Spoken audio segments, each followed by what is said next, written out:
well and having the most incredible day as always. Welcome back to my channel. In today's video, we're going to be going through the 9 books I read throughout January. Now, I'm not going to lie to you guys, I really thought that January was going to hit hard with books. I thought I was going to come on here and say, look, I read 14 books this month. No, I had the weirdest reading slump in January. I'm not even joking when I tell you that I have been reading one book since Christmas, like literally Christmas Day. I opened this book, I started it. Am I loving it? No, but will I finish it? Absolutely. It's the 4th book in a series. I need to finish it just to complete the series, and I'm absolutely just bored to death. So I am reading other books at the same time, but for some reason I truly think that book put me in a slump. So we're gonna dive into the other books I read in January. I have 9 here to share with you, and you're probably thinking, Melody, where the is Onyx Storm? Like, you are definitely one to read it ASAP. You would be correct. I'm actually filming this a little bit before I've read it just because I need to do some pre-filming. I need to catch up. So this is just before the end of January, but I will be reading that in January 100%, and I will feature it in my February wrap-up. So these are the 9 books I read in Jan. Let's dive in. I hope you guys enjoy and carry on watching. So the first book I picked up in January is How to Kill Men and Get Away with It by Katie Brent. This book I really actually enjoyed. I didn't love it, like it wasn't a 5-star read. However, I listened to this one on audiobook and I actually was finding myself really just enjoying the whole like listening experience. I loved the storyline. It was really funny, very witty, very like light-hearted considering the plot line. So basically this one is about a girl called Kitty who essentially accidentally kills somebody on the way home. She gets followed from a nightclub or something like that, and she basically accidentally kills the guy, and she's like, oh my gosh, what have I done? Like, have I just accidentally killed somebody? And then she thinks about, maybe I could accidentally kill people who deserve it, and that could be my thing, and it kind of goes from there. I won't spoil it anymore, but it is a really fun, just hilarious read. Like, I loved reading it. I loved being in her POV and within her thoughts and that kind of thing throughout everything she went through in this book. It was just very fun, very lighthearted. Again, considering the overall idea of the story, it is a very lighthearted, hilarious book. So I really enjoyed this one. I gave it a 3-star, as I said. Like, it wasn't a 5-star read by any means. Those are saved for like ultimate, like the best things I've ever read in my life. But this one I really enjoyed and I would recommend. So yeah, 3 stars from me, and I really liked that one. The next book was a little bit of a new one for me. This is Little Stranger by Lee Rivers. This was my first Lee Rivers book, and I have to say I definitely want to read more of their writing because this was so good. So this one is a very dark, taboo romance. If you don't like dark romance and very taboo subjects, you will not like this book. I gave this one a 4-star. I just really enjoyed my time reading it. I read it really quickly and it was just very fun to read. It's very spicy, it's very taboo. Essentially this one is about Malachi and Olivia, and they are step siblings. No, they're not. They're foster siblings. Rewind, they are foster siblings, not blood related. Let's say it together. They're not blood related. Anyway, this one again about foster siblings. It's a very forbidden romance. Some scenes in this are very crazy. Like, there is a dead body scene. It's just chaotic, but it was such a good book and I definitely will read the second one. But again, if you don't like dark romance, you don't like taboo subjects, you will not like this book. What I will say is if you are somebody that gets triggered very easily with subjects like that, read the trigger warnings. But yeah, overall I really loved this one. I don't want to tell you guys too much about it because this one I really enjoyed going into it blind, but all you need to know is it's foster siblings and it's like a forbidden romance kind of vibe, but it was so good. So yeah, a 4-star.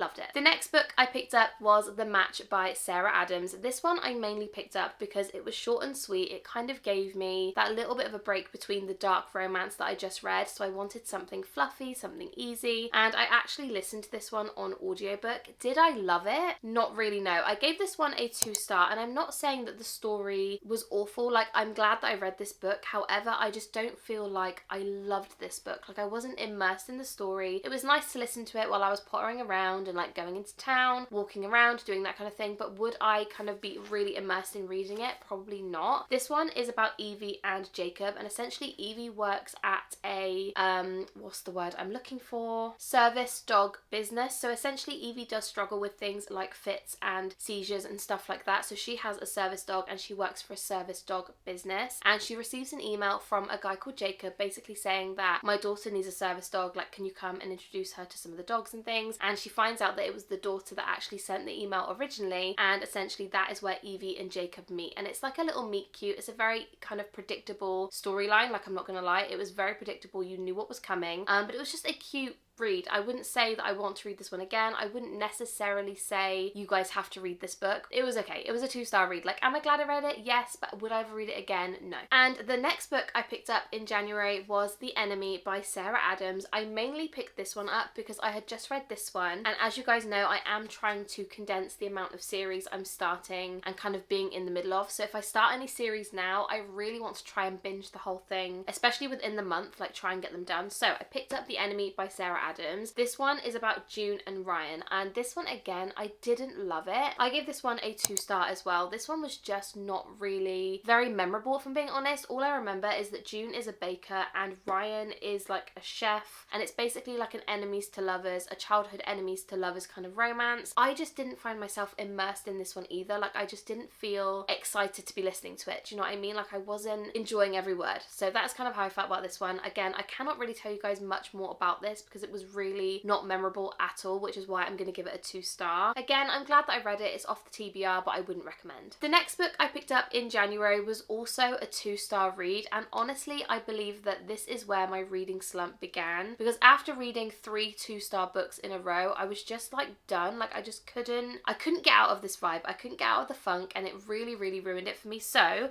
the book that I am talking about is Off Track by Esha Patel. I believe I have read a book by this author before, and again, I don't think I liked it. Was it Dating Dr. Dill? Is that the same author that wrote that book? I don't even know. But I didn't like that book either, spoiler alert. So yeah, anyway, this is Off Track. This one is about Deanna and Miguel, I think is how you pronounce his name, and essentially Deanna is a female Formula 1 racing race car driver. I forgot the words then. She's a Formula 1 racer basically, and she basically joins the circuit with Miguel, who is like the championship situation. Like, he is the bee's knees, let's just say. You're the bee's knees. Bee's knees? Yeah, the bee's knees. The bee's knees? Anyway, and that is kind of where it stems out. Do I remember anything else about this book? No. It was very, like, not memorable at all either. Like, I feel like it was very similar to the others in the fact that I just don't remember anything that happened. All I remember is there was a very kind of like enemies to lovers kind of vibe within this book, and it kind of switches very quickly, and I just didn't feel the bond between these characters. Like, that is how I felt. Like, I didn't love it. It wasn't my favourite. Also, I think because I love the Dirty Air series so much by Lauren Asher, any other Formula 1 racing like sort of book just doesn't compare for me, and I don't love it. So again, this one was a 2-star read, unfortunately, not my fave.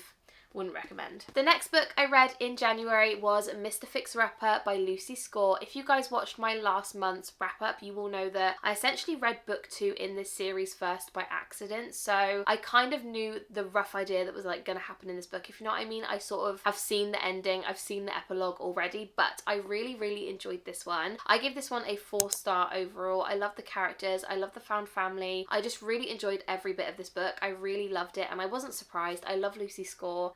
So I didn't expect anything less. But this one is about Gannon and Paige, and Gannon is Kat's sister, who is the main POV in book 2, and Gannon and his sister basically own a home, what's the word, like they rebuild homes and they make TV shows out of it, and Paige is kind of like the assistant director, I guess, and that is how they know each other. I'm not going to tell you guys anything else because there are so many twists and turns in this book, but every single one was just so fun and different, and I really loved it. I love the found family aspect of this story, and yeah, that is all I'm going to tell you. It was so good. So if you guys haven't read it, highly recommend. The next book I picked up in January is one which I think was on my TBR since maybe the end of 2023, and that is The Way I Used to Be by Amber Smith. Now with this book, please read trigger warnings. I'm not gonna lie, like, I don't find myself getting triggered when I read books. I am quite lucky in the fact that I can read dark romance, I can read very taboo things, I can read quite dark subjects, and it doesn't affect me personally. However, reading some of the scenes in this book was it was hard to read, I'm not gonna lie. Like, it was very difficult to take it in, so please read the trigger warnings. But what I will say about this book is that it was beautifully written, and I absolutely loved it. I'm actually shocked at how much I love this book. I really didn't expect to love it as much as I did. I gave this one a 4-star, and the emotions and the like found friendships, I guess, was just so beautiful. So without giving you guys too many spoilers, essentially this book is about a girl called Eden who goes through a very traumatic event in her own house with somebody very close to her family. Take that as you will, it's kind of an obvious situation when I say it like that, I hope. Anyway, that is basically what happens in this book, and it's basically then her life after that and how she's feeling on the inside about it and what she's doing to overcome it and kind of move on with relationships and friendships and like opening up to people that she cares about and the people that care about her. It is a very beautiful book, but it is quite hard to read. Again, like it's very, very early on in the book that you read about that, so just be very careful when you read it. If you guys don't like reading about certain situations, again, please read the trigger warnings. But I thought this was beautiful. It was very beautifully written, and it was a 4-star. I absolutely loved that one. The next book I picked up in January was one which I told you guys I was going to 100% read, and that is Matthew Perry's Friends, Lovers, and the Big Terrible Thing. Honestly, I cannot tell you how many emotions I had when reading this book. I also listened to it on Audible because he actually narrated it, and that really hit hard. Like, it was so raw, emotional, 100% honest, and it was just like you would have no idea of how much he went through, like, unless you read this book. I had no clue. I knew some things that he'd struggled with, but to the extent of what's in this book, I had no idea. I am going to give this one a 5-star because I simply believe it just deserves it. Like, it was such a well-written book. Like, you can hear Matthew Perry like in every page, and I know that sounds really stupid because he was narrating it and he wrote the book, but it is so raw, so 100% genuine, and I feel like this is just a must read. Like, if you want to know the ins and outs of his life, please read this book. It was so good, and if you have the Audible app or you have any credits, I would highly recommend listening to it because it was just phenomenal. Like, I cannot even explain to you how good this book was. So a 5-star read, and essentially it's about his life. That's all I'm going to tell you. It's deep,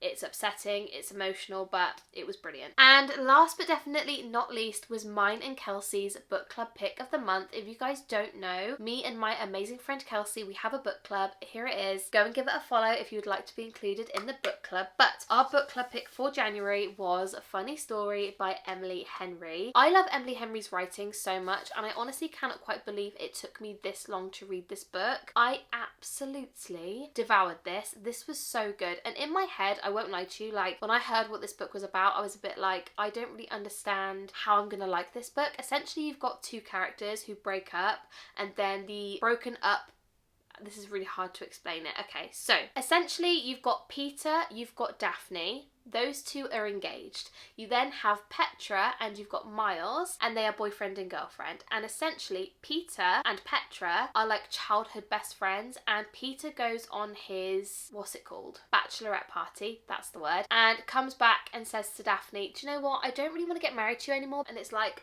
excuse me. This is very early on in the book, by the way, so this isn't really a spoiler. Like, this is the story. So anyway, he comes back and says, like, I don't really want to get married. Bearing in mind, she's got her dress, she's got the decorations, it's all booked, and he basically changes his mind. And he also says, oh, by the way, you've got a week to leave the house because the house is in my name and we're gonna live here. So she's like, right, okay. Basically then Miles, who is Petra's ex-boyfriend because she's broken up with him as well, comes to knock on Daphne's door, and Daphne's like, do you need a roommate? Because I have nowhere to live. And they basically become roommates, and that is the story. It is so good. Like, the slow burn romance, but the banter, and Miles, top book boyfriend, absolute golden retriever. I loved him so much. It was a beautiful book. It was a funny story, and I absolutely loved it. So yeah, this one was a 5-star read for me. It was my favourite read of the month, and I'm just obsessed with it. I might even read it again. Like, it was so good. So those are all of the books I read throughout January. I would love to know down below, what did you read this month? What was your favourite book? Let me know. And also, if you guys haven't yet subscribed, please